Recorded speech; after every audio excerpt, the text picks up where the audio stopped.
જય ગૌ માતા, જય ગોપાલ. આ મુકેશભાઈ છે, એ કેટલા વર્ષથી આ કૂતરા માટેની જે સેવા છે આવી. 400 ને ભોજન મળે. કેટલા? 400 કૂતરાને રોજ ભોજન મળે, 200 કાગડાને મળે. અને આ કેટલા ટાઈમથી તમે કામ કરો છો? 6 વર્ષ છે અને 365 દી નીકળું. અને આ રોટલી બધાની ઘરે ઘરે જઈને લઈ આવો. બીજું શું શું હોય આમાં, એ તો કયો? આમાં કાગડાના 1 કિલો ગાંઠિયા રોજ 1 કિલો ગાંઠિયા. પછી એ બધા કીડીઓના લાડવા હોય. વિશેષ તો કીડીઓના લાડવા હોય. અને મુકેશભાઈ, આ રોટલા તમે એમને નાખો કે આ કોઈની સાથે હોય? આ દૂધની હારી હોય. આ દૂધની થેલીઓ છે. આ દૂધની થેલીઓ છે. હા, રોજ 25 થેલી દૂધ હોય. 25 થેલી? હા, રોજ ફલાળી. તો આ દૂધ આ રીતે આમ નાખવાનું. આમાં આમ મેકીને આની અંદર દૂધ નાખવાનું. જોઈ લ્યો, આજે કોથળીના પણ એને જબલા છે, એ નીચે નહીં નાખવાનું. જો આ આખી કોથળી ભરેલી છે. જે જગ્યાએ એ કોથળી મેકે એ કોથળી ઉપર રોટલા મૂકે, રોટલા ઉપર પાછું દૂધ નાખે. જે કૂતરા છે એ ઓલરેડી ઘણી વખત આપણે કેવું થતું હોય કે કૂતરાઓને આપણે એમ કહીએ કે ભાઈ કૂતરું કવડું છે, પણ કવડે ક્યારે કે એના પેટમાં જ્યારે ભૂખ હોય ને ત્યારે કવડતું હોય. પણ આ જે ભૂખનો સંતોષ થાય ને એટલે કૂતરા છે ને એકદમ એના પ્યારા બની જાય. અત્યારે અહીંયા રોડ ઉપર હોર્ન મારે ને તો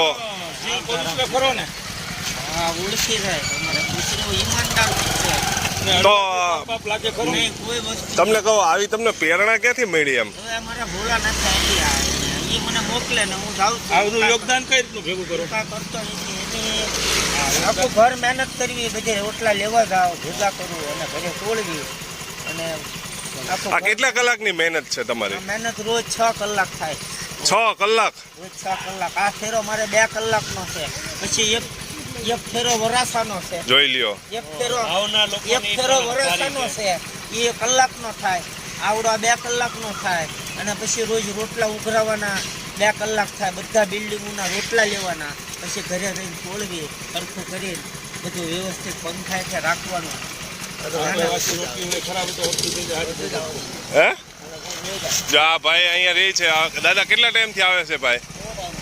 રોજ આવે છે. જો, અને ઘણી વખત આપને આળસ થઈ. કોઈને દેવું હોય તો દે, કોઈ માગવામાં આવતું નથી. માંગવી છે આકામાં માસી આપ્યું તેનો મારો ભોળોનાથ ભલું કરે અને દિલના ભાવથી એમ કહેવાય. આ કૂતરાની સેવા બહુ સારી. હા, સેવા આટલી મોટી કોઈ સેવા નથી. લોકો એમ કીધા કૂતરાથી અડવાથી અશુદ્ધ થઈ જાય, પાપ નાશ થઈ જાય છે. એને કઈ રીતે સમજાવો આપણે? તમે આ સેવા કરો છો બાબતે અમુક એવા માઇન્ડમાં ઘૂમે છે કૂતરાને અડવાથી અશુદ્ધ થઈ જાય, પાપ નાશ થઈ જાય. ઠાકોર પ્રગટ અને ભગવાને સૃષ્ટિની રચના કરી એવું હમણાં પેલા કૂતરાની ભગવાનના દર્શન છે. કયું મંદિર એવું છે કે ભગવાન મેળા જાઓ, તેના નાથની આરતી ઉતારો, ગમે એની ઉતારો, ગમે ત્યાં જાઓ, તમને ભગવાન નહીં મેળવે. આમાં મને ભગવાનના ગુરુ દત્તાત્રેયના દર્શન છે. આગળને મને ભવિષ્યવાણી એને મને કીધેલી છે. તારું શું સાચે ને કે મને કીધેલી કોબરા નાક પડ્યો હતો ગોકુળ આઠમને દે તો મને કાંઈ નહીં થયું. વાહ ભાઈ વાહ. મને કૂતરાની સેવા આડી આવી. સંતોએ કીધેલું છે કે તમારો માગવાનો હક છે. ગદગદી ગયા ભગવાન. તમારો માગવાનો હક છે તો મેં એને કઈ માગ્યું. હું કઈ દવાખાને નહીં ગયો. વાહ ભાઈ વાહ. આ એનું જીવન આપેલું છે ને હવે એને સમર્પણ કરેલું તમે. બસ આ સેવામાં સમર્પણ થઈ ગયા. મહાદેવને કીધું કે તારું ઘરેણું છે, મારું મૃત્યુ થાય તો ભલે થાય, તો હું મરવા તૈયાર છું, પણ હું કઈ રાશ નહીં. અને તમારે એક પકડવામાં આવ્યો 2 દિવસ રહી. તમને મારે એ પણ પૂછો ને, તમારે કઈક ઘરનો પ્રસંગ એવો બન્યો હતો અને ત્યારે તમે સેવા બંધ રાખી હતી? નહીં, કોઈ બંધ નહીં. મારી બા વૈયા ગયા તો હું રાતે નીકળ્યો હતો. કોઈ એવું આસ્મિક હોય તો ઘરે હોય તો હું રાતે નીકળું ખરો. રજા નહીં નીકળું તો કોઈ દિવસ નહીં. ગમે એવું આ નિખાલસથી સેવા કરે છે અને નિખાલસથી જે સેવા કરતા હોય ને એને આમ જો તમે એના આંખમાં આહુડા શા માટે આવે? સેવાના આંસુ કહેવાય. અને નહીં, કોરોનામાં મને કોઈ રાખતું નહીં, કાંઈ નહીં. કોઈ પોલીસ વાળા એકવાર મારવા ઉતર્યો હતો પણ એનો ધોકો ભાંગી ગયો. મેં કીધું માર તો પણ હું નીકળી શકીએ. તારે ગમે તે મને ઓલરેડી જે કરવું એ કરવાનું. તમે ઘરમાં બેન ખાઈ લેવો. કેમ કે આની અંદર મારો ભોળોનાથ કામ કરે, મહાકાલ કાળ ભૈરવનાથ દાદા. તમારા ફોન નંબર? આ એનું વાહન છે 9375 9375 96 96 86 47. કેટલા વર્ષથી નીકળું ડેઈલી. તો અવિરત સેવા કરે છે. જે લોકોને એવું લાગે કે નહીં આ કાકાની સેવા એકદમ ઉમદા અને સારી છે તો તમે એમનો સંપર્ક કરજો, કારણ કે આવા વ્યક્તિઓને ખાલી છે ને હૂંફની જરૂર હોય અને તમે ખાલી બાજુમાં ઊભા હોય ને તો એને પ્રેરણા મળે, કારણ કે આખો વાળો ઈ છે, કરુણાનો કરતો ઈ છે. કૂતરાને પ્રેમ કરાય નક્કી ને. હા, મોટા માણસ આનથી કોઈ મોટી સેવા નથી. કઈ પણ જીવ જંતુ હોય તમે ગમે એને પ્રેમ કરો પણ દિલથી કરો. માણસને બધું મળે, મળે. આનથી મોટી કોઈ સેવા નથી. ગાયોને બધું મળે. ગાય કોઈ ભૂખી ન રહે, પ્રાણી એનું પોતાનું છે, દૂધ દે એટલે તમે દેવા ના કરો. તો આ તમને શું દે? કાંઈ નહીં દે.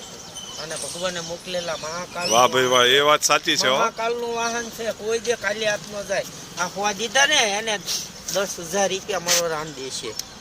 ખાલી હાથમાં જવા દે. આ ઈ આશ્રમ છે. ભાવને દિલથી સેવા કરવામાં આવે, કોઈ કરતા જ નહીં. એક રીત તો આમાં હું ખાવ ને તો મારે ભોગવવું પડે જિંદગીની અંદર. તો હું આ 6 વર્ષથી નીકળી ન શકું. સમજ્યા? મારું પાપ હોય ને તો હું આ નીકળી ન શકું. મારા પગ ભગવાન બાંધી દે. સત્યના માર્ગે આશ્રમ હાલે એવો કોઈ સાઈડની અંદર જોવા નહીં મળે તમને. આશ્રમ ગુરુ દત્તાત્રેયનું અન્ન ક્ષેત્ર હાલે જોવા નહીં મળે. હમણાં મને એક હિન્દી વાળાએ કીધું હતું, કાકા મેં આવો કોઈ માણસ નહીં જોયો દુનિયાની અંદર કે તમે વન વગાડો અને કૂતરા આવી જાય ભાવનું દીપથી ખવડાવો. તો ગરીબ માણસ હતો તો એને 100 રૂપિયા મને આપ્યા. એને મારો ભોળોનાથ 10,000 કરી.